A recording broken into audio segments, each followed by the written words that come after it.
My name is Ericka Nicole Malone, and I am so proud of you. I'm proud of you for coming into this space, for coming into this community to share your dreams. This started off as just a documentary, but now it's become a movement. It's become a movement to help you uncover parts of yourself that you never knew existed.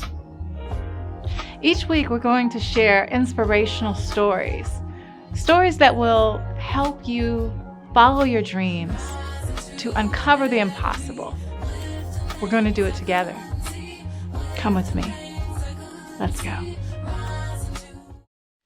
I am here with an amazing friend and comedian, Susanna Spies. I love Susanna. I can tell you, I have to go back. Susanna, are you here? I am here. I am just smiling ear to ear. I'm so excited.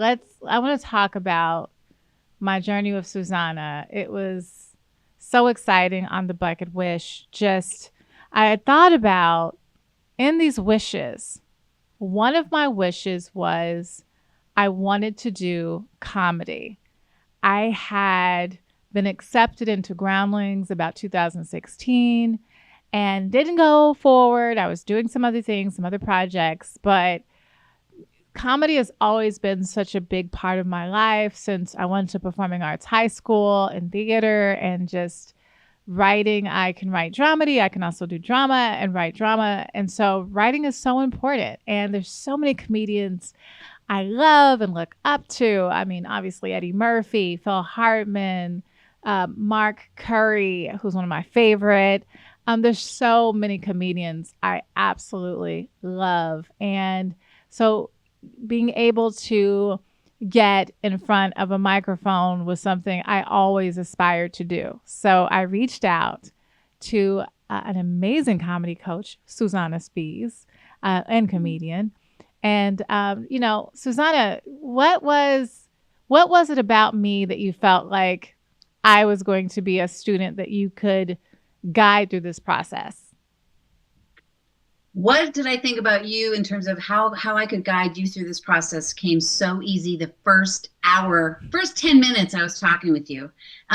You have a natural ability, I think, because you are so eloquent and with all of your experience as a performer and as a writer and a creative, and you have a great sense of rhythm because you're such a great singer. I knew going in that you have the funny bones. And so it was so fun to figure out a way to massage those bones into a structure for you to just fly. So I knew out the gate, it was just getting you to feel that, it can be scary and like anything new. So it was my journey in trying to encourage you was to trust that yourself. And it just was magic. It really was. Thank you so much. It really was magic. I mean, and I think, especially being a writer, I'm really confident in being a writer. What Bucketwish taught me that I wasn't confident in some of the other areas of my life, and comedy being one of them. And I have so much respect now that I had a chance to work with you to understand the pieces of yourself that you have to kind of unravel so that you're vulnerable with the audience. Can you tell us a little bit about the process in terms of being able to approach the idea of improv and comedy, basically the difference between improv and the difference between actually getting in front of a microphone and that process of being vulnerable? So the difference between improv and doing stand-up at a mic is that improv is in the moment. So you're learning skills in terms of how to trust yourself to sharing something spontaneously. And there's usually sort of guidelines around that, like setting up the who, the what, the where, figuring out if you have a scene partner, getting to your end mark, not asking questions. So those are sort of, you have a map of things that you follow within a spontaneous genre. Okay. Stand-up and being at the mic, you have to actually prepare the material down to figuring out the beats of what you're going to talk about, figuring out what a premise is, how to set it up, showing out act outs. So it's really about writing and rehearsing, and improvisation is in the moment performance. Yeah, I mean, you taught me so much about trusting myself, trusting my story. And, it really is hard, especially if you're a private person, which I am, to be vulnerable. And then you really get conscientious of, I don't want to say the wrong thing. I don't want to say too much. I don't want people to know too much.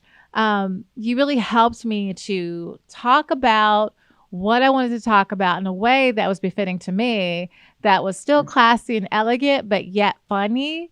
And you're just so gifted in what you do. Can you tell me about your journey as a comedian?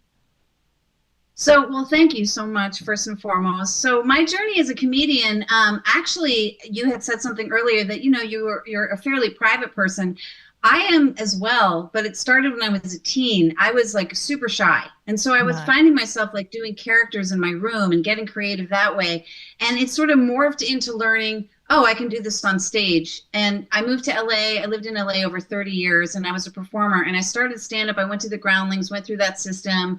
Did Improv Olympic, Bay Area Theater Sports, lots of different trainings behind me. But when I did stand up, I was like, oh, I'm home.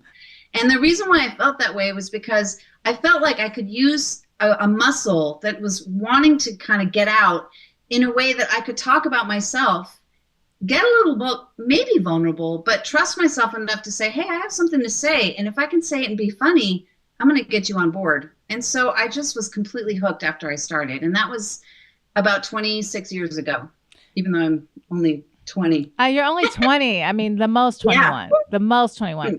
I mean, for me, it was so cathartic and just therapeutic to get up in front of a mic and just, talk. I can't say riff because, as you taught me, it's very much a structure to it. But, once you get up there and you kind of understand the structure, it really is about trusting your voice.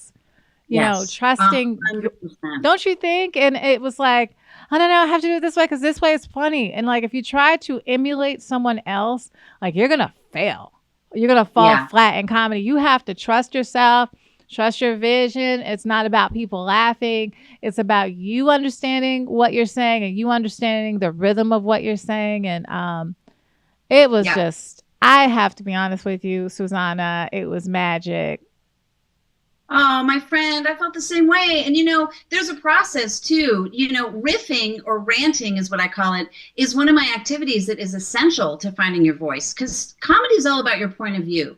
So like I was telling you, when we would be working together, you can talk about anything that you might really love or something you might be really afraid of. But as long as you share your own personal point of view on something and you riff on it, that's how you find the truth to it. And that's your authentic voice. And then the structure just comes in, because stand-up is an art. It's an art form that's timed. And so like you want to have a premise and act outs and a punchline, because that structure helps you be able to get all your material in. But it's essential to riff and find your voice, because that's freeing. And you're right. Your voice is like nobody else's. So, even though we can be inspired by other comedians, which is so important, your own voice, no one else has. And your own experience is your own. So it's so important to really trust it and just tell the truth, because that's always where comedy comes from. It really is. And honestly, I think about how much comedy has played a part in my emotional and mental survival, and finding joy in the midst of some of the biggest struggles in my life, and finding a way to do like a spin on it, something funny about it. And, you really helped me to harness that. I definitely feel like after I went through your coaching, I'm starting to trust just being myself. I mean, most of the time people don't know that I'm a little funny because I only show it to certain people that I'm really close to. But I'm starting to be more open, and probably because I want to always be taken seriously, right? So I'm like, I'm not going to be too funny but I'm starting to understand that you can still be funny and be yourself and then keep that level of respect and be strong. So thank you for that. And look at what you've done with the Bucketwish and people. I mean, there's been so much success with the film, and there's just such a part of you in this. And I just want to thank you for that. Well, I'm so grateful because what you've made in this film, The Bucketwish, is just so inspiring to everybody. And it's really about just getting out there while you're alive. Like you said, it's so important. We have these things. I think regret is such a hard thing to live by, and to get in front of it and really go for those things. Because here's the good news. There's no right or wrong. That's right. Right? So when you trust yourself to just go for it, it is incredibly important in your own journey and feeling inspired and feeling confident because you can do it. So and true. You show that to everybody. I mean, your characters, Ericka, it's no wonder the Groundlings invited you in because your characters are so funny. But what was so fun for me was to see you talking about, the airport and things that you experienced. I was like, keep going, keep going, keep going. And then you were on fire because you were like, oh, yeah, I could see you in your mojo. I could see the joy that you were sharing. And that's always the most important thing in any art form, is to really give yourself allowance to really enjoy the ride, because it's hard and it's vulnerable. But when you enjoy it, it shows, and everybody is right on board with you, and you mastered that. Absolutely. It really is about just enjoying the trip. And, now more than ever, I don't think you understand how much what you do as a comedian, and even what I do to a certain degree, is a form of like ministry, and that there's so many people sad right now and just feeling overwhelmed and feeling like they want to quit and they want to give up. And, they're looking for the comedy. They're looking for joyous moments. What can you tell people that want to quit and they want to give up and they want to just go the other direction, about how to infuse joy and comedy in their lives? What I would say to someone who wants to quit, the world can be so heavy and life has challenges every single day, is I know from my own experience, you got to go through it. It's like the through is the key. Avoiding, it's always going to be there. Like no matter where you go, there you are. So if you can go through it and use what you've got, you're going to get to the other side. I can speak from experience. I have a condition that I've had from a terrible car accident, and I wrote a one-woman show around it. I did 30 characters, and I was crying and laughing at the same time, but I had to go through that and use art as a catharsis to get to the other side of it. And it's very healing when you do. And it's healing for others that watch, because they want to do it too. And so especially now in these times, it's not making light of these dark times. It's using your experience of how you view the world to express it that I think is so important. And doing that and finding humor in it is even better. And so I would just say you got to go through. There is always the other side of glory at the end of the tunnel. Say it now. And this is what you showed with the Bucketwish is like, obviously that's a huge inspiration for everybody. And really, I want to just say, as a comedian and as a coach too, my personal goal is like, funny is a bone. Yeah. It's like you can massage that bone. You've got funny bones out the gate. But I'm less interested about coaching how to be funny, and I'm more interested about how to teach you how to share who you are through comedy. Mm-hmm. And I think when people think of that, they're like, oh, so can I talk about my divorce? I'm like, sure, you can talk about that. You can talk about getting older. You can talk about whatever fact is in your life, but whatever you're going through, we can find comedy. And it's very cathartic when you do it that way too. It's so important. People would just, I would say, lean into comedy and lean into the joy, and your blood pressure would go lower, right? Because you're not going to get angry. You're not going to start throwing things around or drinking or doing a lot of the negative things that can turn your life down a dark road. Instead, find the joy in it. Find the funny. Like there's things that'll happen to me. I'm like, you know what? All I can do is laugh. Right now, that's right. I could get upset, but I'm just going to laugh through this. And they're like, why is she laughing? I'm like, because this is healthy. This is healthy, more healthy than what I would do. Be happy I'm laughing right now. So, it's just important, I think, to remember to smile and to be happy. And just your process, the writing process that we did and the structure. And you really were really meticulous about making sure that I uncovered parts of myself and really thought about that. And I really thank you for that. I mean, I feel like that's actually set me up to be able to do some other sets. And I feel confident based on that training. So thank you for that. Well, thank you too, because you worked hard. It was like, I knew, it's like for me, I want to have a person, whoever I'm working with, feel comfortable. And that's the hardest part, is like you enter into any zone, you're like, oh, I'm testing something new. When when you're like, oh man, you just took that mic and you took control, and the confidence grew because I just wanted you to keep on going, keep on going. So you also worked extremely hard and so beautifully in your commitment, because the funny comes through the experience. So it's like people will say, well, how do you be funny? I'm like, well, I mean, you got to have an experience first, and the consequence of that experience is what becomes funny. That's right. But you were willing to like experiment. And so I would just encourage anybody who's listening, or anybody who ever wants to start comedy, you already have, because here's the thing, you can find the funny in everyday life. Yeah. Even the mundane things, even the depressing things. Mm-hmm. It's your experience through it that you can find the comedy. And when you do, you're like, oh man, that feels good. It feels so good. And that's why, comedians sometimes have a really hard job during really hard times. Like even 9/11, I remember, who wants to go out and laugh? I mean, that's the utmost tragedy. But I do know of comics within a month's time where they had to get up and try to get a crowd back in the spirit of laughter. And so it's a universal glue, It really, really is. Right? It feels good, and you're connecting with others. Yeah, it's so true. And you're like the doula of comedy, right? I mean, definitely I birthed something within myself that I wasn't expecting, and a confidence that I could get in front of people and speak from my heart. And, it's just so important. Even after COVID, I think, people were like wearing masks and scared and thinking the world was going to end. And some people killed themselves. A lot of people did.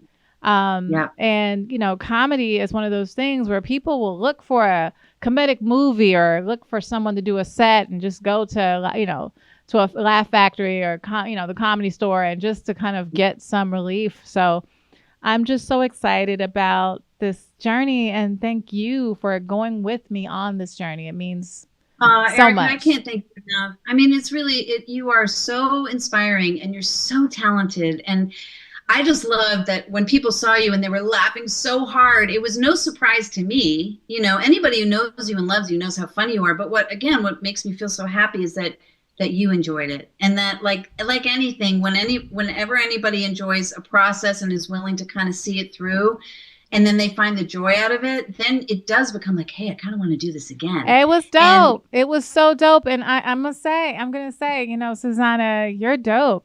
You're amazing. You helped me to it's bittersweet, right? Because you wait, and you're like, I'm going to go through some decades here and do something else, which is being a screenwriter. Obviously, I've been successful, but you could have went through so many roads in your life. The Bucketwish is all about that, right? And I could have went down the comedic road, and I didn't. And so it's bittersweet, like, oh man, I could have. But everything's divine, and I'm so thankful that I finally got the opportunity to work with you. You are amazing, and I treasure you so much.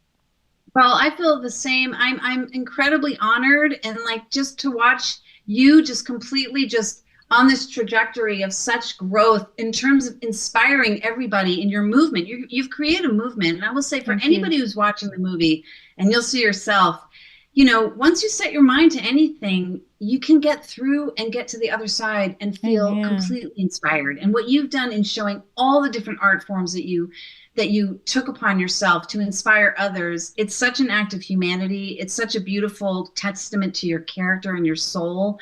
And also, Ericka, knowing that the beauty with comedy is there's no expiration date. Nice. It's ageless. That's you can right. start at 10. You can start. I worked with 80 to 90-year-olds. That's right. There's no time limit. There's and no also, time limit. If you're a writer, I would say to people listening, just start writing things at home. Think about things you really like. Think about something when you're walking on a walk and maybe hearing something that you hear that you're like, what's that? Because when you start honing into things around you, and the more specific you look at things around you or you hear things around you, you will find comedy from it, because you're starting to like your opinion. And so it's abundant. It really is. It really is. It's just, and that discovery is so fun. It's so fun. You got a one-woman show in there, my friend. I'm ready. You've got so much wonderful material. You are so funny, and I am so ready to just have you conquer the world. I want to put you up on a show in New York and in LA. Let's do it. Let's do it, Susanna. You're a rock star, and I'm thankful for you, and I appreciate you coming on for an episode of the Bucketwish. Oh, I'm telling you, I have goosebumps even in the seat. Yeah, you guys are like family. I mean, I love you. I love you too. I can't, like, Susanna, stop emailing her. I'm like, I can't help it. I love you too. I mean, but it's like that. It's like that from the first day, you know? Yeah, I feel the same way. So I'm excited. I know. And I just, for whatever it's worth, I just have to tell you, like, I really mean what I say. Like, you are so gifted, but you're such a beautiful soul. Oh, you really are. What you're doing with this movie and just bringing me in, the way you're so gracious, Ericka, and you're so talented. That's a given. But I really want to thank you sincerely, because you're also inspiring your coaches, because you're giving them a platform to share what they love with others, right? So it's such a beautiful offering that you're giving the world, not only through this film, but in trusting your coaches along the way within the art forms that they're really passionate about. Thank you so I have to thank you for allowing me to come on that journey with you. Susanna, you're a rock star. Thank you so much for this. And we have many more journeys to come. Oh, yeah. Many more laughs. Yeah. Oh, yeah. All right, sweetheart. Talk soon. All right, my love. Thank you, guys. Thank you, Amy. Thank you, guys. I love you. Have a great rest of your day. Thank you for joining us for another episode of The Bucketwish. Go out, live your dreams, and do something special just for you. But make sure you come back to us next week to hear another inspiring story. See you next time.